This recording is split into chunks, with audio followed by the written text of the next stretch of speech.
순열은 이제 앞에 시간에서 공부를 했죠. 순서 있게 나열하는 방법의 수고요. 중복 순열은 그럼 무엇이 중복되는데 어떤 것이 중복되는지 한번 선생님이 예시를 통해서 보여주도록 하겠습니다. 1, 2, 3, 4 4개의 카드가 있습니다. 이 상태에서 4개의 카드 중에 3개를 선택하여 만들 수 있는 세 자리 자연수의 개수를 한번 확인해 보도록 합시다. 다음과 같이 4자리가 있다고 생각할 수 있는데요.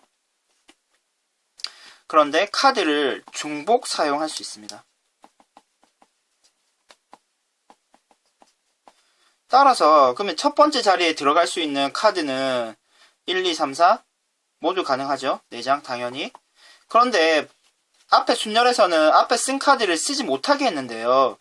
여기서 중복 순열에서는 이제 앞에서 쓴 카드도 상관없이 다시 모든 카드 4장을 사용이 가능합니다. 따라서 두 번째 올 수 있는 자릿수도 1, 2, 3, 4 4장의 카드가 모두 가능하고요. 또 썼어도 또 중복 사용이 가능하기 때문에 또 4가 됩니다. 이와 같은 경우를 중복 순열이라고 하고, 그러면은 계산해서 나올 수 있는 경우의 수는 64개가 되겠네요. 어떤 의미인지 알겠나요? 첫 번째 자리에서 1, 2, 3, 4 카드 모두 사용 가능. 사용했어도 중복해서 사용이 가능하기 때문에 두 번째 자리에서도 4자리, 4장의 카드 가능. 마지막 자리에서도 역시 4장의 카드가 가능합니다. 그러면은 이와 같은 경우를 수학적으로는 다음과 같이 표현을 합니다. 표현 자체가 중요한 것은 아닙니다. 하지만 표현이 나오기 때문에 한번 확인하고 넘어갑시다. 4 파이 3이라고 읽습니다. 어떤 의미인지 아시겠죠? 4장의 카드가 있고요. 3번 중복해서 사용이 가능한 거죠. 이런 경우에 4파이 3이라 그러고 이런 식으로 표현이 가능합니다. 그러면 일반화해서 다음과 같이 얘기할 수 있겠네요. n장에 n개를 대상으로 해서 서로 다른 n개를 대상으로 해서 중복을 허락해서 r개를 나열하는 방법의 수는 n 곱하기 n 곱하기 n 곱하기 몇 번 해야 될까요? n을. 그렇죠? r번 하면 됩니다. 따라서 n 파이 r은 n의 r제곱이라고 간단하게 표현할 수 있겠네요. 그러면 이 표현 자체는 평소에 어떤 문제가 나왔을 때 자연스럽게 사고 과정을 거쳐서 이렇게 계산을 하면 되고, 굳이 이 표현을 쓸 필요는 없습니다. 그리고 많이 나오는 표현도 아닙니다. 그러면 한 가지 더 예시를 한번 확인해 봅시다.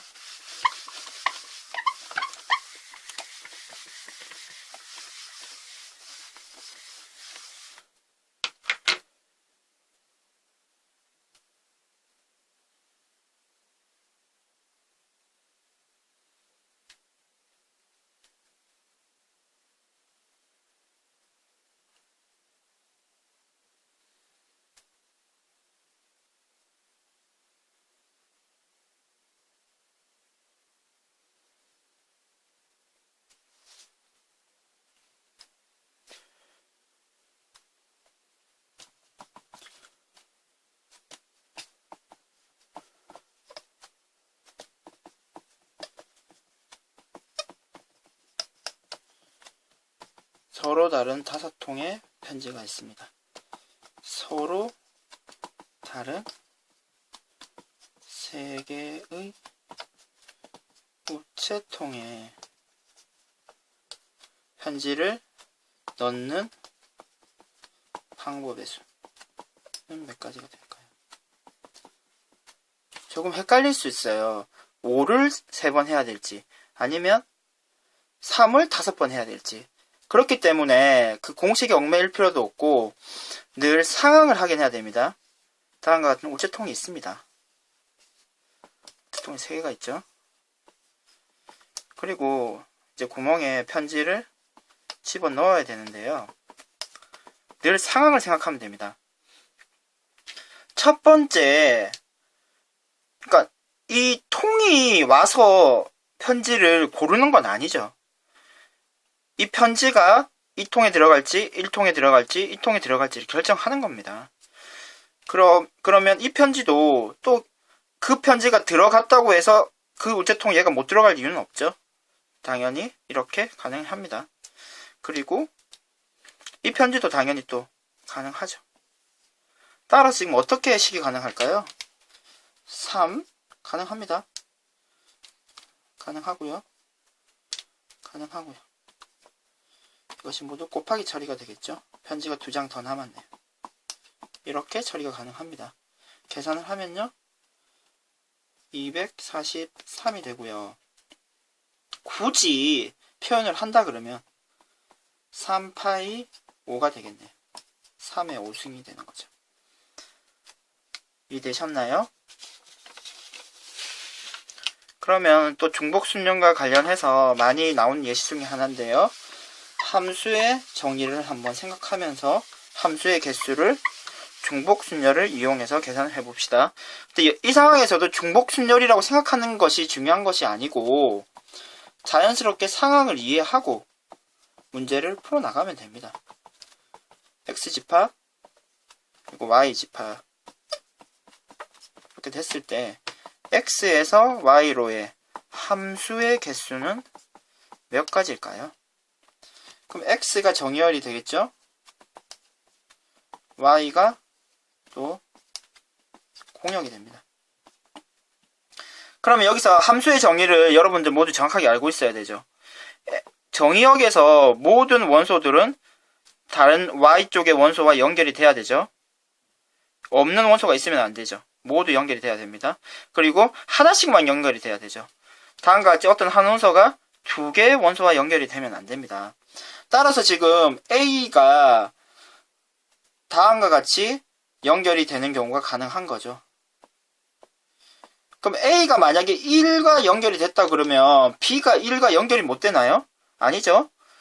어떤 Y는 상관이 없죠. 화살표를 2개를 받든 3개를 받든 아무 상관이 없습니다.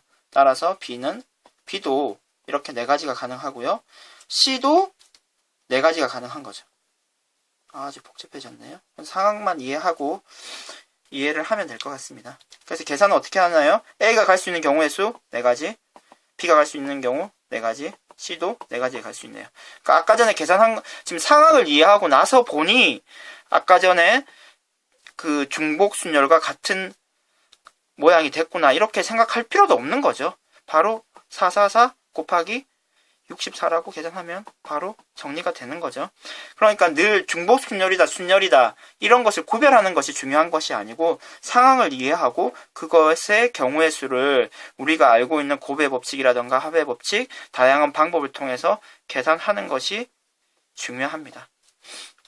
그러면 이상으로 중복순열에 대한 공부를 마치도록 하겠습니다.